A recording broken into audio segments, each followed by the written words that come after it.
Hola, bienvenidas, bienvenidos de nuevo a Descubriendo un Curso de Milagros. Bien, en el momento en que estoy grabando este vídeo, estamos sumergidos en medio de una pandemia prácticamente a nivel mundial, que nos tiene recluidos a cientos de miles, posiblemente a millones de personas cada uno en sus casas. Creo que es un buen momento para plantearnos cosas, ya que la Tierra también es un espejo de nosotros mismos. Nos muestra que nosotros somos un virus para ella. Nos estamos cargando la Tierra por tierra, mar y aire. Y eso es lo que la Tierra nos refleja, aunque sinceramente creo que ella es bastante más amorosa con nosotros. Es un buen momento para empezar a plantearnos todo este tipo de cosas, de empezar a salir de esta situación más humanos, más honestos. Porque sí, es cierto, la Tierra también forma parte de la ilusión, pero es nuestra aula de aprendizaje y por lo tanto deberíamos cuidarla un poquito más. Digo que también es un momento de introspección. Estamos encerrados en nuestras casas, con lo cual el estrés, ese día a día que nos arrastra, ahora no lo tenemos y podemos empezar a ser honestos con nosotros mismos, a escucharnos, a plantearnos si realmente somos felices. Porque la felicidad, al igual que el amor, empieza por uno mismo. Y ahí es donde tenemos que trabajar si queremos que eso se vea reflejado en el mundo. Es un buen momento para cuestionarnos nuestras relaciones de pareja, familiares, compañeros. Es un buen momento para ver si somos honestos, si estamos siendo realmente honestos con nosotros y plantearnos cambios si esto no es así. Es mi forma de ver, es mi forma de entender y creo que es una buena reflexión. Pero como siempre os digo, que cada uno haga lo que sienta. Bueno, cambiando de tema, en el vídeo pasado os hablaba de las meditaciones que hacemos para arreglar cosas en el mundo. Bien, ya os comenté que esto no es del todo correcto porque es una trampa del ego, ¿vale? Porque si yo creo que hay algo que arreglar, lo que creo, creas. Por lo tanto, eso que quiero arreglar lo estoy creando yo al creer que existe. Por lo tanto, hay que mirar las cosas de otra manera. Desde esta perspectiva, yo lancé una pregunta al Maestro, al Espíritu Santo, ¿vale? Para ver cómo podríamos hacer esto de una forma sencilla. Porque las cosas del ser son sencillas. Solo el ego complica las cosas. Y se me dio la respuesta. Y yo os la doy aquí, por si lo queréis practicar. Porque yo creo que los que estamos en el curso, igual que otras personas que están estudiando otro tipo de cosas, están trabajando la espiritualidad desde otro aspecto y tal, ¿vale? Pero nosotros estamos aquí en el curso, pues por eso hablo del curso. Tenemos esa responsabilidad de hacer algo. Y ese de hacer algo, os lo decía la otra vez, es ponerlo. Y la forma de hacerlo es a través de este ejercicio que se me dio, que es el siguiente. Buscamos una situación, una imagen, un momento en nuestra vida que nos hayamos sentido completamente amorosos, ¿vale? Que hayamos sentido muchísimo amor. Pues no lo sé, con tu primer amor, con el momento en que te ponen a tu hijo por primera vez en los brazos, con un animalito, una mascota, ¿no? No sé, un momento en el cual hayamos sentido mucho amor, nos hayamos sentido con mucha ternura, ¿vale? Cogemos ese momento, nos dejamos sentir, intensificamos esa emoción, permitimos que se nos expanda desde dentro hacia afuera. Entonces quitamos la imagen y ponemos la del globo terráqueo, como si estuviésemos desde fuera, desde el espacio. Y con todo ese amor que estamos sintiendo, lo proyectamos en el mundo. Podemos visualizarlo como si fuera desde nuestro corazón saliera una luz que abraza a todo el mundo, o simplemente abrazamos el mundo y amamos al mundo. Y dejaros sentir esa emoción. El Espíritu Santo se va a encargar de utilizar esa vibración tan alta de la mejor forma posible, donde sea necesario. Es un ejercicio sencillo, solo hay que dedicarle 5 o 10 minutos, si alguien quiere más, si alguien no quiere, no lo hace, no pasa absolutamente nada, ¿eh? Pero es un ejercicio en el cual te vas a sentir estupendamente, porque ese amor que estás ofreciendo lo estás sintiendo tú. Bien, ahí os lo dejo, ¿vale? Si alguien lo quiere coger, como os digo, adelante, y el que no, pues no pasa nada, cada uno tiene que hacer aquello que siente y que le vibra en su interior, ¿vale? Lo dejo aquí. ¿Vale? He querido explicarlo antes de acabar el vídeo, porque me parece lo suficientemente importante este tipo de reflexiones, por si alguien no quiere ver todo el vídeo, pues me parecía que hoy esto valía la pena hacerlo antes. Bien, lo dejo aquí, vamos a la presentación y empiezo ya con la lectura y no me enrollo más. Venga, un abrazo.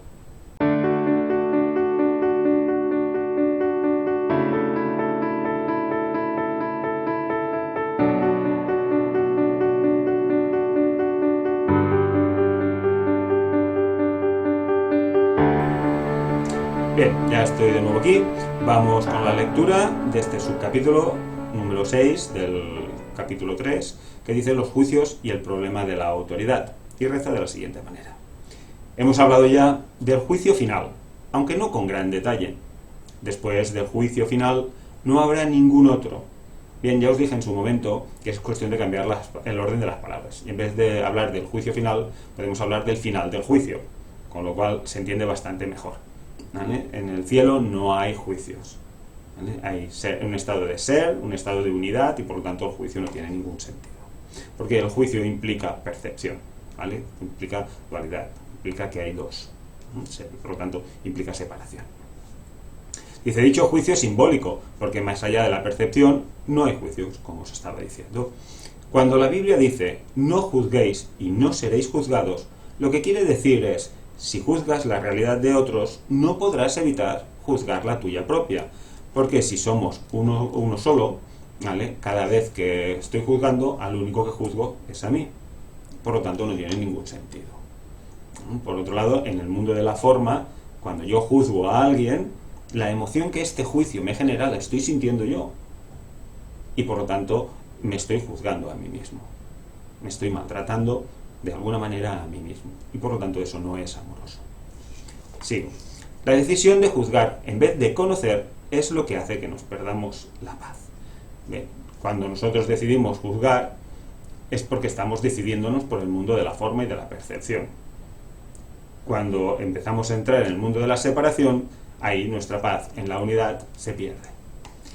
Dice, juzgar es el proceso en el que se basa la percepción, pero no el conocimiento. El conocimiento es la totalidad. El conocimiento es de Dios y de su Hijo, en la complexión. La percepción, el juicio, es separación, como os vengo diciendo. Dice, he hecho referencia a esto anteriormente al hablar de la naturaleza selectiva de la percepción, y he señalado que la evaluación es obviamente su requisito previo. Es decir, yo evalúo si es bueno o es malo para mí. Lo que pasa es que generalizo. ¿Vale? Fijaros, te pasa un coche que no te gusta y dices, vaya mierda de coche, o qué coche más feo. ¿Vale? No, a mí no me gusta. Tengo mi criterio. Pero eso no quiere decir que sea feo. Habrá gente que le guste. Yo no tengo, en ese sentido, la verdad absoluta. Yo tengo mi criterio. Pero si yo digo, vaya mierda de coche, por ejemplo, ¿vale? Ese desprecio, ese asco, lo estoy sintiendo yo y lo estoy proyectando en el mundo. Por lo tanto, eso no es ser amoroso. Yo puedo decir, bueno, pues a mí no me gusta. Ya está, no pasa nada. Ni bueno ni malo. ¿Vale? Yo me siento bien, me siento tranquilo. Pero si yo digo a mierda coche, ahí hay un desprecio. ¿Vale? Sigo. Dice, nunca pone de relieve solamente los aspectos positivos de lo que se juzga, ya sea en ti o en otros. Nunca ponemos, cuando juzgamos, nunca ponemos los aspectos positivos. De todas maneras, esto es muy sutil, porque, claro, si yo juzgo positivamente, ¿vale? Sigue siendo separación. Porque yo puedo decir, oye, no, esto está muy bien, esto está no sé qué, pero si digo que esto está muy bien, implícitamente quiero decir que hay cosas que no lo están. ¿Vale? Por eso siempre significa juzgar, significa separación. ¿No? Dice, lo que se ha percibido y se ha rechazado, o lo que se ha juzgado y se ha determinado que es imperfecto, permanece en tu mente porque ha sido percibido. ¿Vale? Entonces se mantiene ahí en mi inconsciente porque ya lo he percibido, por lo tanto, inconscientemente ya sé que hay algo que está mal, o que no es bueno, o que no es correcto, ¿vale? Que es imperfecto, que dice aquí. Y entonces eso sigue ahí. Ya hay un aprendizaje. Esto es imperfecto, esto está mal. Es como, sabemos que un vaso, al soltarlo en el aire, cuando caiga al suelo se rompe. ¿Por qué? Porque ya tenemos un aprendizaje. Entonces esto está mal. se queda ahí. Pues esto es lo mismo. Una vez he determinado como imperfecto, se queda en mi mente como un aprendizaje. ¿Vale? Dice, una de las ilusiones de las que adoleces es la creencia de que los juicios que emites no tienen ningún efecto. Sí, esto nos pasa igual que con los pensamientos que tenemos. O sea, pensamos que son para nosotros, que no tienen ningún efecto en el mundo. Y todo pensamiento genera una energía, una vibración. Esa vibración tiene información y por lo tanto crea, tiene la capacidad de crear. No hay pensamientos neutros. Por eso el curso insiste tanto en cómo pensamos, no en lo que hacemos en el mundo, sino cómo utilizamos nuestra mente, que es la que crea, la que tiene el poder de crear. ¿Vale? Bueno, yo cuando os digo vale, no es para que estéis de acuerdo, simplemente para ver si se entiende. Venga, esto no puede ser verdad a menos que también creas que aquello contra lo que has juzgado no existe. Creo que me he saltado una frase. Sí, decía que una de las ilusiones que adoleces es la creencia de que los juicios que emites no tienen ningún efecto, hasta aquí habíamos leído. Dice, esto no puede ser verdad a menos que también creas que aquello contra lo que has juzgado no existe. O sea, si yo, para que mis juicios no tuvieran efecto, tendría que creer que lo que estoy juzgando no existe. Pero entonces ya no tendría sentido juzgarlo. No tendría ninguna lógica, y creo que es lo que dice ahora en la siguiente frase. Obviamente no crees esto, de lo contrario no lo habrías juzgado. Dice, en última instancia, no importa si tus juicios son acertados o no, pues en cualquier caso, estás depositando tu fe en lo irreal. Si yo estoy juzgando, estoy creyendo en la separación, y por lo tanto, si creo en la separación, no es real. ¿Vale? Siempre fijaros que estamos todo el rato en lo mismo, explicado de 1000 formas diferentes, pero todo el rato estamos en la misma historia. ¿Vale? Es decir, si hay separación, en la forma que sea, ¿vale? No es real y no existe. Por lo tanto, no tiene sentido estar juzgándolo, porque además mis juicios me hacen perder mi paz. ¿Vale? No tiene sentido. Sigo. Dice, esto es inevitable independientemente del tipo de juicio de que se trate, ya que juzgar implica que abrigas la creencia de que la realidad está a tu disposición para que puedas seleccionar de ella lo que mejor te parezca. Bien, al hacer un juicio, yo considero que esto es bueno, esto es malo, ¿vale? Y que entonces yo elijo qué cosas son buenas y qué cosas son malas. Pero es que en la realidad no hay nada donde elegir, porque es una totalidad. Por lo tanto, si yo estoy eligiendo, significa que sigo creyendo en el mundo del sueño. Simplemente no se trata de que no puedas elegir. Te vas a comprar, pues siguiendo el ejemplo del coche, no se trata de que no puedas elegir el coche que te gusta, ¿vale? Se trata simplemente de que, bueno, simplemente no le des fuerza. Estamos en el mundo de la ilusión, estamos en el mundo del sueño y por lo tanto, pues vamos a jugar a él. Vamos a jugar con este sueño. Pero no nos lo vamos a tomar como algo cierto, algo real. El ejemplo que os pongo muchas veces es la del sueño lúcido. Cuando tú estás soñando y entonces simplemente eres consciente que eres el sueño, que estás en un sueño, y por lo tanto ya no le das importancia al sueño, sabes que estás soñando y que luego te despertarás, ¿vale? Pues así tendríamos que vivir, en un sueño lúcido. Es un sueño, pues bueno, ahora experimento esto, experimento lo otro, ¿vale? Pero no le doy fuerza, ya no le doy poder. Esa es la forma en que finalmente tenemos que llegar a ver el mundo, de todo esté perdonado, porque simplemente veamos que es eso, un sueño, ¿no? Sigo leyendo. Dice, no tienes idea del tremendo alivio y de la profunda paz que resultan de estar con tus hermanos o contigo mismo sin emitir juicios de ninguna clase. Bueno, había un chico que viene a mis grupos de estudio que me decía, Chevy, llevo toda esta semana sin juzgar. Digo, ¿y qué tal? Dice, parece que no toco el suelo. Me parece que floto, porque es muy farragoso la idea de estar juzgando, ¿vale? Nos quita la paz, literalmente nos quita la paz, ¿vale? Entonces, dejar de juzgar, cada uno hace lo que sabe, lo que cree, lo que parece oportuno, y la cuestión es vivir nuestra experiencia siendo amorosos con nosotros y con el resto, y dejar de juzgar, que eso no tiene ninguna fuerza. Bueno, fuerza, perdón, no, lo he dicho mal. Fuerza sí tiene, lo que no tiene sentido. Dice, cuando reconozcas lo que eres y lo que tus hermanos son, te darás cuenta de que juzgarlos de cualquier forma que sea no tiene sentido. ¿Por qué? Porque ellos y tú somos lo mismo. Y por lo tanto, juzgarlos a ellos es juzgarte a ti. Pero juzgar al Hijo de Dios, que es lo que somos todos, todavía tiene menos sentido. No tiene lógica ninguna. ¿vale? Dice, de hecho, pierdes el significado de lo que ellos son precisamente porque los juzgas. Al momento de juzgarlos, los estás viendo como algo separado a ti. Y entonces para ti, ahí ya pierden el significado de lo que son. Todos nuestros maestros se encuentran en nuestra vida, en nuestro entorno. Son nuestros hermanos. Y precisamente aquellos que más nos molestan son nuestros mejores maestros. Y a estos son los que hay que bendecir y de los que hay que aprender. Porque nos están enseñando algo que tenemos que aprender nosotros. Es uno de los pilares del curso, por lo tanto lo vamos a estar repitiendo hasta la saciedad. No podemos despertarnos del sueño sin nuestros hermanos, y mucho menos condenándolos o juzgándolos, a cualquiera de ellos, porque si somos uno, todos ellos tienen que estar dentro del mismo saco, ¿vale? Todos tenemos que estar dentro de esa misma unidad. No puedo juzgar a unos como buenos, a otros como malos, y pensar que esto no afecta a unos o a otros.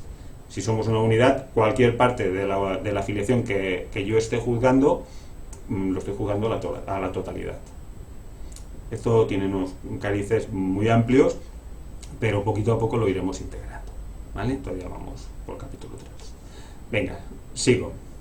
Dice, toda incertidumbre procede de la creencia de que es imprescindible juzgar, ¿vale? Nos parece que es imposible vivir sin juzgar, como os te estaba diciendo antes.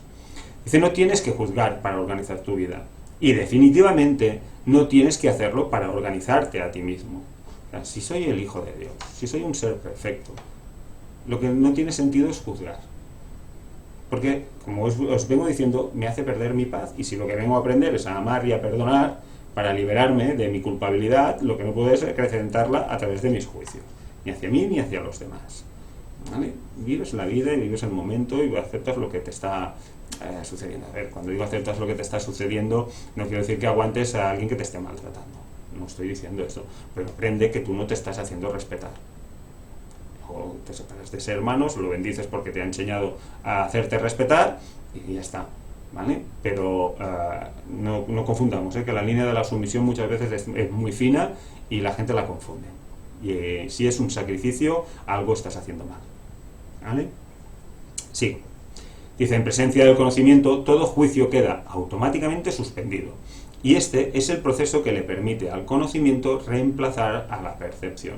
Es decir, cuando yo dejo de juzgar, dejo de creer en la separación, entonces es donde puede alborear el recuerdo del conocimiento, en la unidad.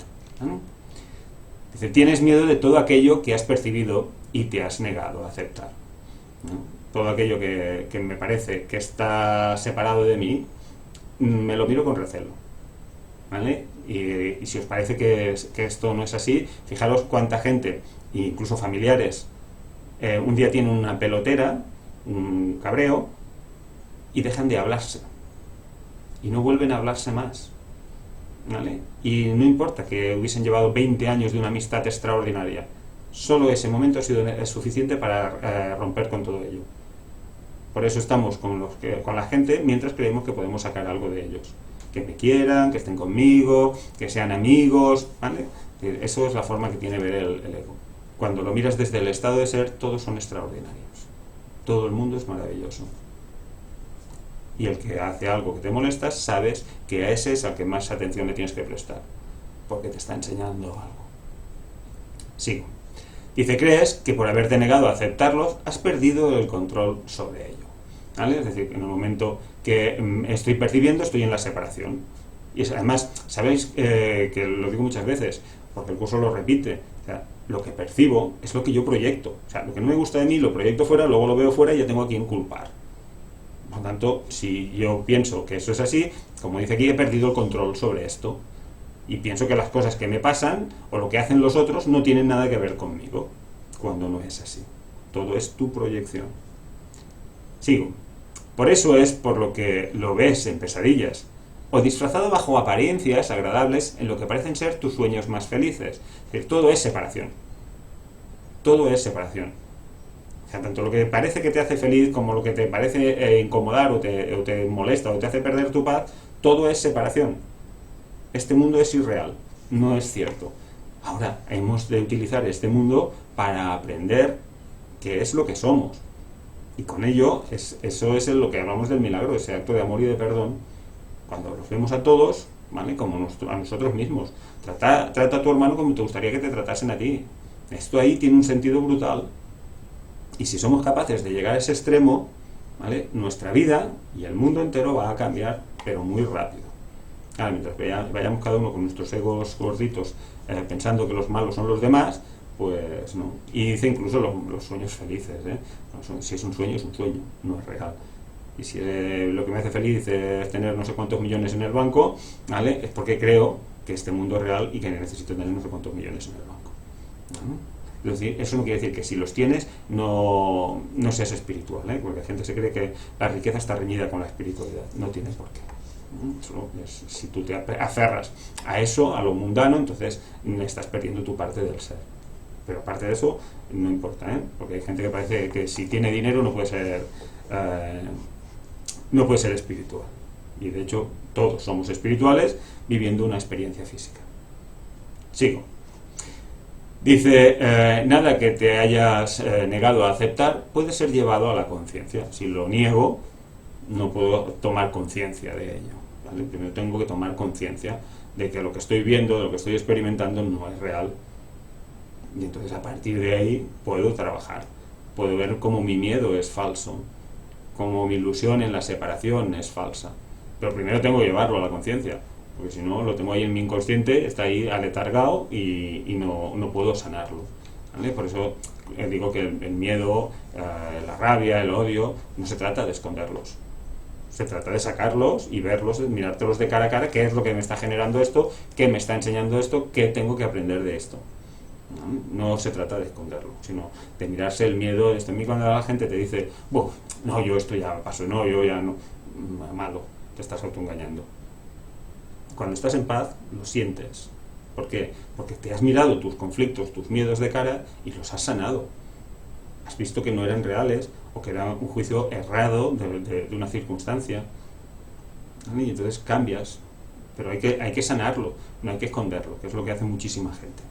¿Vale? No, yo no quiero hablar de eso porque eso ya lo he trabajado mucho, eso, pero ya en la forma que te lo están diciendo ya sabes que no es cierto. Que lo único que has hecho es disimularlo para que sea aceptable y llevadero, pero no lo has sanado. Por eso insisto en que hay que ser muy honestos con nosotros y mirarnos el miedo de cara. ¿Vale? Sigo. Yo es que no pierdo oportunidad para daros las herramientas posibles para que mejoréis en vuestro día a día y podáis evolucionar incluso en el mundo de la forma, ¿no? Dice, de por sí no es peligroso, pero tú has hecho que a ti te parezca que lo es, ¿vale? El hecho de esconder las cosas, de que están apartadas, y dices, no tiene peligroso, pero tú crees que sí es peligroso. O sea, no es peligroso porque eres un ser que no está aquí, pero en este mundo, cuando te encuentras con tus espejos, sí te lo parecen, ¿vale? Dice, cuando te sientes cansado es porque te has juzgado a ti mismo como capaz de estar cansado, porque te has condenado a ti en un cuerpo, te has visto como un cuerpo, ¿vale? Todavía no hemos llegado a esto, en que podamos correr, 50 kilómetros y no nos cansemos, todavía no hemos llegado a eso, ¿vale? El problema es que yo creo que más bien está hablando de un cansamiento mental, nos cansamos, nos agotamos con nuestros propios pensamientos. Dice, cuando te ríes de alguien es porque has juzgado a esa persona como alguien que no vale nada. Ahora imagínate cuando te ríes de ti mismo. ¿Cómo te has juzgado a ti mismo? Pues ahí lo ves. Dice, cuando te ríes de ti mismo, dice, no puedes por menos que reírte de los demás, aunque solo sea porque no puedes tolerar la idea de ser menos que ellos.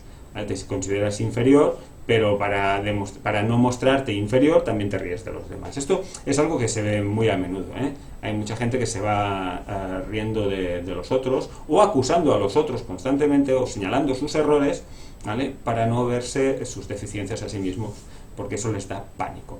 Yo tengo muchos casos de ese tipo, en la que personas que enseguida señalan el fallo del otro o se ríen de lo que les pasa a los otros, es por sus grandes miedos, sus grandes inseguridades, que entonces las proyectan en los otros para que no se vean las suyas, ¿no? Dice, todo esto hace que te sientas cansado, ya que es algo básicamente descorazonador. Estás riéndote de los otros, o sea, ya no es que te estés riendo, estás desvalorizando a los otros y te estás desvalorizando a ti, ¿vale? Esto realmente es agotador y gastas en una cantidad de energías y tu estado obviamente emocional pues cae mucho, ¿no? Dice, no eres realmente capaz de estar cansado, pero eres muy capaz de agotarte a ti mismo. Me encanta esta frase, me encanta, porque es muy cierto, ¿vale? O sea, en el estado de ser, en el estado de paz mental, que no puedes estar cansado. Ahora, que tú eres capaz mentalmente de agotarte a ti mismo, esto lo sabemos todos. Nos hartamos de darle vueltas a las cosas y vueltas y vueltas y vueltas a las cosas. ¿Que te has arreglado algo? No. Entonces, ¿para qué sigues dándole vueltas? Ah, no lo sé, pero sigo dándole vueltas. Eso es porque dejamos a nuestro ego divagar alegremente y sin ponerle freno. La fatiga que produce el juzgar continuamente es algo realmente intolerable, ¿vale? Nos agotamos, es decir, ya os lo he dicho más de una ocasión, tenemos entre 60 y 70.000 pensamientos diarios. ¿Cuántos de estos pensamientos diarios que tenemos os dan paz? Si cada pensamiento está generando una emoción y esta emoción está generando una química en mi cuerpo, si la inmensa mayoría son tóxicos, pues ¿cómo no voy a agotarme? ¿Y cuántas veces no os ha pasado? Que dices, hoy estoy reventado. No he hecho nada, pero estoy reventado. No he hecho nada físico, pero mental no ha parado. ¿Vale? Sigo. Dice, es curioso que una habilidad tan debilitante goce de tanta popularidad. Bueno, perdonadme, me he enganchado ahí. Vale, repito. Dice, es curioso que una habilidad tan debilitante goce de tanta popularidad. Es decir, ¿cómo es posible que algo que sea tan agotador pues, sea tan famoso, o sea tan popular, ¿no? Es decir, porque si no, fijaros en los programas en los que se pasan horas juzgando a unos, juzgando a los otros, condenando a uno, condenando al otro, que se ha hecho, que se ha dejado de hacer. Cuando no saben a quién condenar, se condenan entre ellos, se juzgan entre ellos, ¿vale? Entonces lloran y se lo pasan fatal y no sé qué historias. Es decir, ¿cómo podemos perder tanto tiempo y tanta energía en cosas tan absurdas? Venga, a ver, que cada uno haga lo que quiera, como os digo siempre, pero cuando lo miras desde esta perspectiva no tiene ningún sentido. Dice, no obstante, si deseas ser el autor de la realidad, te empeñarás en aferrarte a los juicios. O sea, no somos el autor de la realidad, ese es Dios. Pero como creemos que nosotros hemos creado esta realidad y somos los creadores, ¿vale? Pues nos aferramos a los juicios porque tenemos la decisión de juzgar a los otros, de condenar a los otros, ¿vale? Dice, también les tendrás miedo y creerás que algún día serán usados contra ti. Tus propios juicios te vendrán en contra. ¿Por qué? Porque es tu proyección. Y como inconscientemente sabes que lo que proyectas es lo que recibes, pues bueno, ahí está ese miedo subyacente. Cuando veamos a todos los seres con los que nos encontramos desde el amor, eso es lo que nos vamos a recibir, ese amor. Y os juro que esto es real. Cuando tú cambias, todo tu entorno cambia. Y el que no desaparece. Bien, pues gracias por el camino recorrido, ¿vale?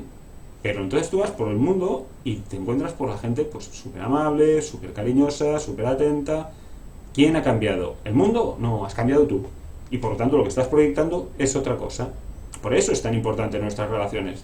Porque nos muestran nuestro estado interno. Lo que no somos capaces de reconocer o de ver en nosotros. ¿Vale? Venga, sigo. Es muy bueno tener esto en cuenta, porque es el mayor aprendizaje, sí, o uno de los mayores aprendizajes que podemos hacer gracias a nuestros hermanos. Y el curso es uno de los pilares que nos mantiene constantemente recordándolo en cada página. Venga, sin embargo, esta creencia solo puede existir en la medida en que creas que la eficacia de los juicios como un arma para defender tu propia autoridad, ¿vale? O sea, solo puedo creer que los juicios son importantes cuando yo creo que soy mi propia autoridad. Cuando habla de la autoridad, y lo veremos más adelante, habla de la autoría, de quién es el autor, de quién es el creador, ¿vale? Yo creo que los juicios son importantes porque creo que yo soy el creador de este mundo, ¿vale? Lo que pasa es que no, además lo hago de forma inconsciente, no soy consciente, que de eso se encarga nuestro amigo el ego, que hemos creado un universo entero y nos hace creer que somos este cuerpo, este personaje, y que no tenemos poder sobre lo que vivimos y sobre lo que experimentamos, cuando lo estamos proyectando, insisto, nosotros. Dice, Dios ofrece únicamente misericordia. Tus palabras deben reflejar solo misericordia, porque eso es lo que has recibido y eso es lo que deberías dar. Misericordia, ¿vale? Dar amor, dar paz a nuestros hermanos. Eso es lo que nos toca hacer. Pero hay que empezar por uno mismo, acordaros. ¿vale? Porque si no, lo que estamos haciendo es proyectar nuestras necesidades afectivas en los otros, ¿no? Dice, la justicia es un expediente temporal o un intento de enseñarte el significado de la misericordia, ¿vale? Pero la justicia, está hablando de la justicia del Espíritu Santo, ¿vale? Que el Espíritu Santo, su juicio es esto es real, esto no es real.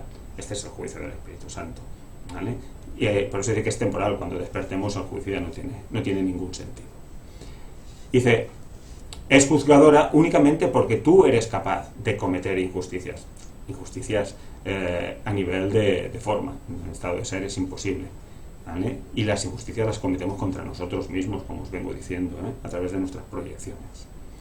Dice, he hablado de distintos síntomas, y a ese nivel la variedad de los mismos es casi infinita. O sea, enfermedades de todo tipo, y más en estos momentos que estamos grabando este vídeo, ¿vale?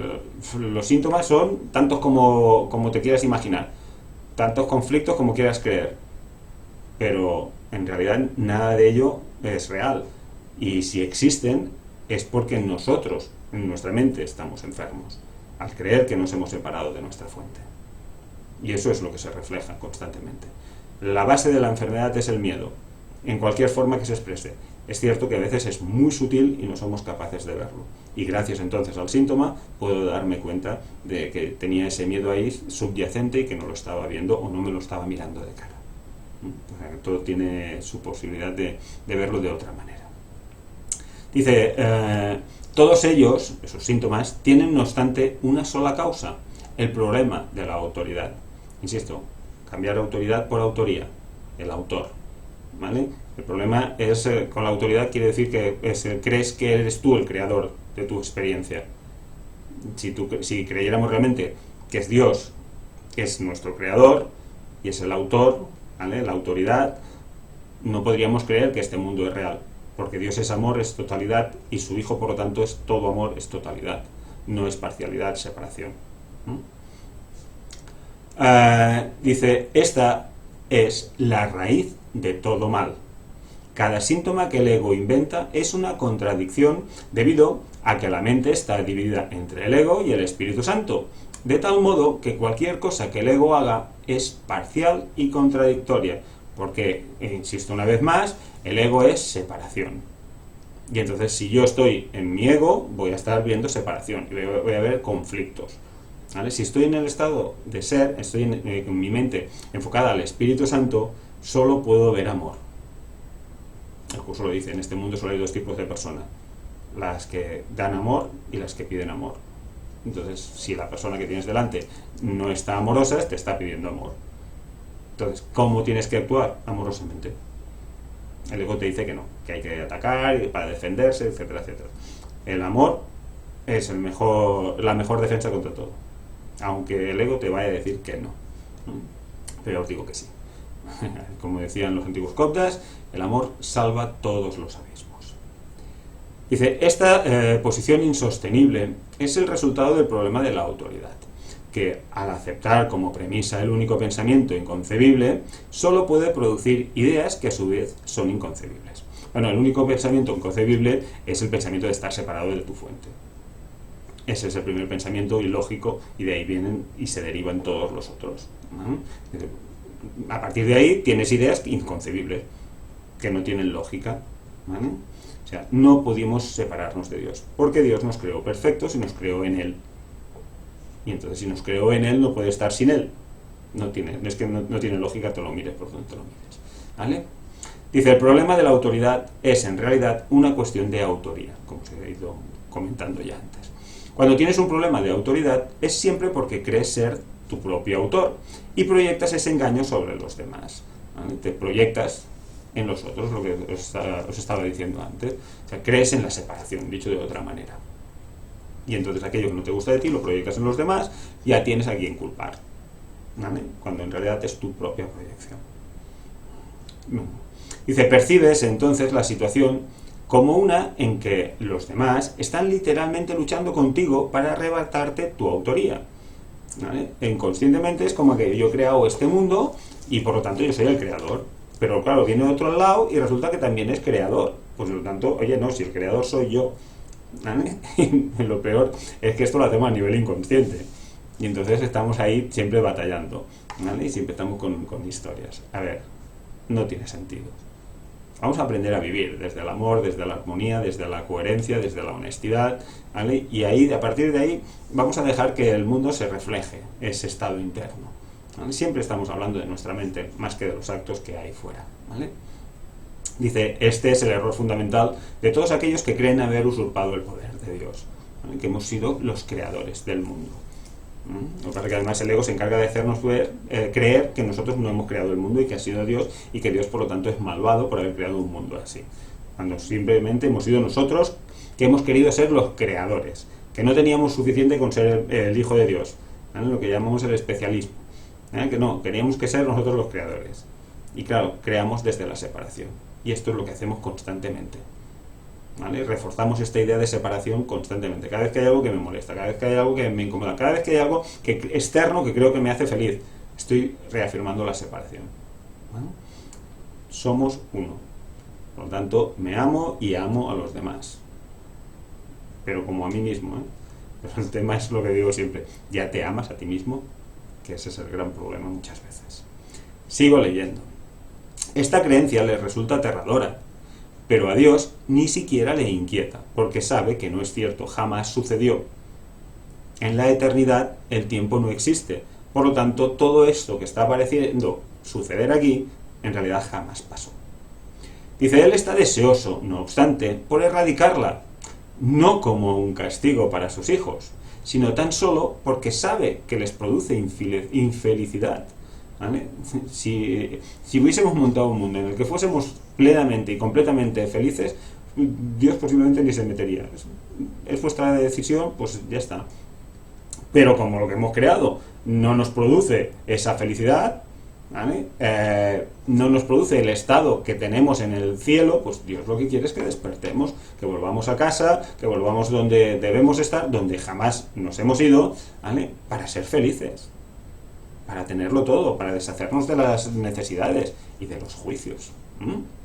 Dice, las creaciones de Dios disponen de la verdadera autoría, mas tú prefieres permanecer anónimo cuando eliges separarte de tu autor, ¿vale? Es decir, o sea, cuando tú decides que no estás en Dios, pues eres tú que parece que estás ajeno a lo que Dios crea, pero eso no es así, solo forma parte de la ilusión. Dice, al no tener certeza con respecto a quién es tu verdadero autor, crees que tu creación fue anónima, ¿vale? Crees que esto salió, el Big Bang, por sí solo, ¿vale? Y que salió porque salió, ¿no? Pero es nuestra creación, lo creamos nosotros. Tenemos el poder de crear mundos y mirar qué estamos haciendo con el mundo que vivimos, ¿no? Esto te pone en una situación en la que lo único que parece tener sentido es creer que tú te creaste a ti mismo. Claro, si yo creo que el Big Bang apareció por sí mismo, ¿vale? Pues yo también al final no creo que haya Dios, y simplemente creo que, bueno, pues yo soy mi propia evolución y lo que yo soy mi individualidad, ¿vale? Dice, la disputa acerca de quién es tu autor ha dejado a tu mente en un tal estado de incertidumbre que ésta puede incluso llegar a dudar de que tú realmente existas. No como forma. Como forma tenemos muy claro que existimos, lo cual es falso, ¿vale? Lo que sí tenemos muchas veces dudas es de ser ese ser que Dios nos dice que somos, de ser su hijo, ¿vale? De ser ese tan inocente, ese ser tan impecable. Y al final creo que eso no existe, que simplemente soy este cuerpo y esta experiencia. Esto le pasa a muchísima gente, ¿vale? Que finalmente cree que somos esto y esto no es real, por lo tanto dudas que como ser existas, ¿no? Dice, solo los que abandonan todo deseo de rechazar pueden saber que es imposible que ellos puedan ser rechazados. O sea, aprendes lo que enseñas. Si yo enseño rechazo, me voy a sentir rechazado, ¿vale? Cuando yo ya no rechazo nada ni a nadie, es cuando aprendo que no puedo ser rechazado. Recordad esto, ¿eh? Aprendes lo que enseñas. Por eso yo enseño el curso, a ver si lo aprendo, ¿vale? Dice, no has usurpado el poder de Dios, pero lo has perdido. Has perdido el poder que Dios nos dio. Pero no porque lo hayamos perdido realmente, sino porque nos hemos olvidado que lo tenemos. Nos hemos experimentado tanto en la separación que hemos perdido el poder real que tenemos en la unidad. Dice, afortunadamente, perder algo no significa que haya desaparecido. Que cuando tú pierdes las llaves no han desaparecido, siguen existiendo. Significa simplemente que no recuerdas dónde está. ¿Vale? El poder de Dios seguimos teniéndolo, pero no recordamos dónde lo hemos dejado. ¿No? Dice, su existencia no depende de que puedas identificarlo o incluso localizarlo. Es posible contemplar la realidad sin juzgar y simplemente saber que está ahí. Es decir, no necesito estar juzgando para saber que tengo ese poder o no tengo ese poder. Lo que tengo que dejar es dejar de juzgar para permitir que ese poder que ya tengo aparezca de nuevo en mi mente. ¿Vale? Mientras yo la ofusque con todos esos pensamientos de separación, que es el juicio, ¿vale? La percepción, no puedo recordar el poder que tengo en la unidad en Dios. Por eso es tan importante. ¿Vale? Dice, la paz es el patrimonio natural del espíritu. Todo el mundo es libre de rechazar su herencia, pero no de establecer lo que ésta es. Es decir, yo puedo negar el poder de Dios, yo no puedo negar la idea de que Dios me haya creado y que sea inocente. Yo lo puedo negar, pero no puedo evitar que esto sea así. Porque lo que Dios crea es lo que existe, es lo único que existe. Ahora yo puedo negarlo, ¿vale? Pero no puedo cambiar lo que soy en realidad. El problema que todos tienen que resolver es la cuestión fundamental de la autoría. ¿Quién fue mi autor? Si me creé a mí mismo o me creó Dios. ¿Vale? Todo miedo procede en última instancia, y a veces por rutas muy tortuosas, de negar la verdadera autoría. ¿Vale? Al negar que soy el Hijo de Dios, niego ese poder que hay en mí, niego mi santidad.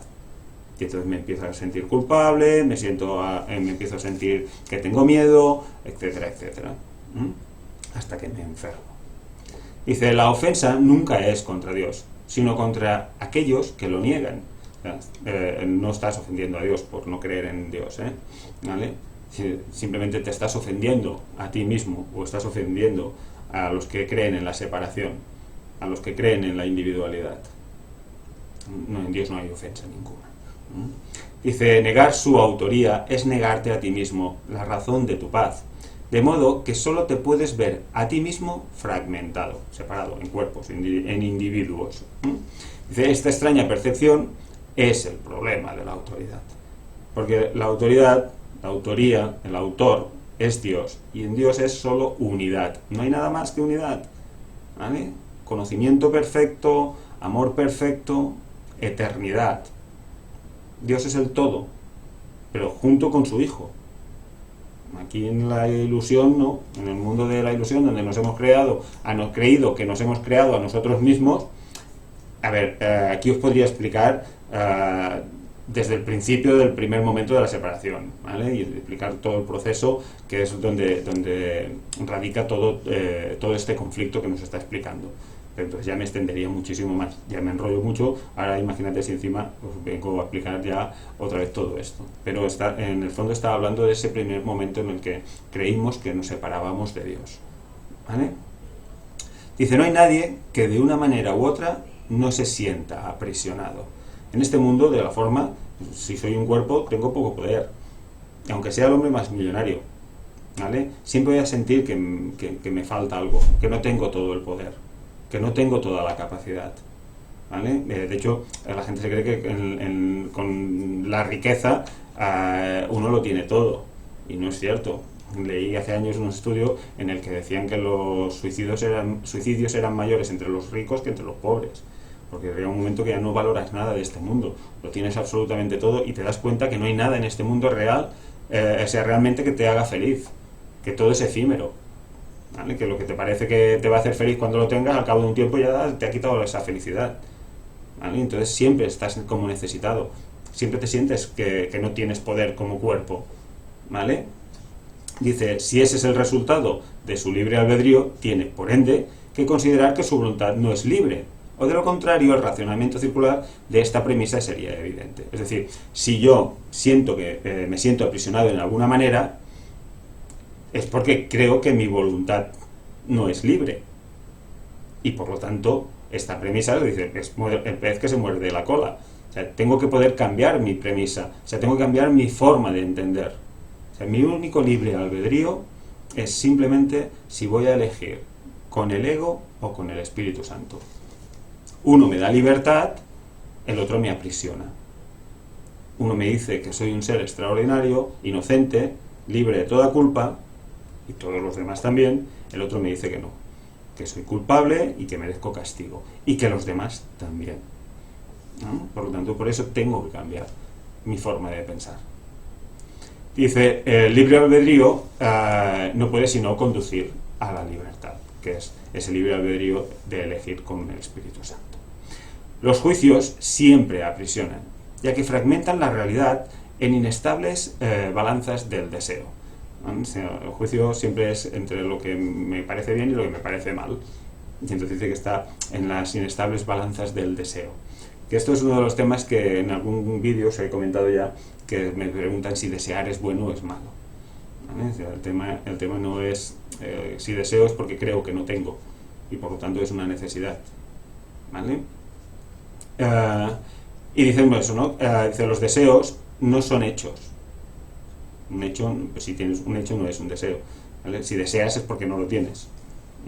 Desear implica dice, desear implica que ejercer la voluntad no es suficiente. La voluntad es la voluntad de Dios. Y la voluntad de Dios es el amor para todos, para su Hijo. ¿Vale? Si yo creo que necesito cosas o situaciones o relaciones o lo que sea, ¿vale? Ya no estoy completo, ya estoy necesitado, y entonces tengo deseos de sentirme completo, pero lo busco fuera, en las cosas del mundo, y ahí no consigo nunca estar satisfecho. ¿Vale?